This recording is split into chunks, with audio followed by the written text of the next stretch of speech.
మీరెవరైనా దొడ్డు బియ్యం తింటున్నారా?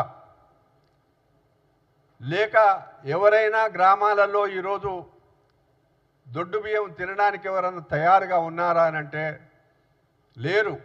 దాంట్లో అరమరికలు లేకుండా చెప్పుకోవచ్చు. అందుకే క్యాబినెట్ చాలా లోతుగా ఆలోచన చేసి సన్న బియ్యం అన్నీ కూడా, సన్న ఓడ్లన్నీ కూడా ప్రతి ఏటా పక్క రాష్ట్రాల నుంచి దిగుమతి అవుతున్నాయి ఇక్కడికి. ఆ దిగుమతిని ఆపుదల చేయడానికి, సన్న ఒడ్లు పండించే రైతాంగానికి ప్రోత్సాహకాలు ఇవ్వడానికి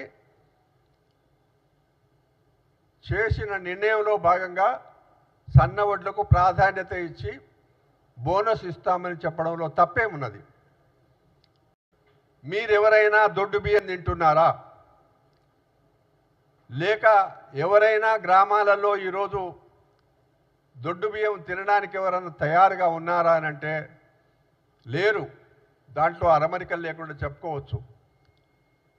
అందుకే క్యాబినెట్ చాలా లోతుగా ఆలోచన చేసి సన్న బియ్యం అన్నీ కూడా, సన్న ఓడ్లన్నీ కూడా ప్రతి ఏటా పక్క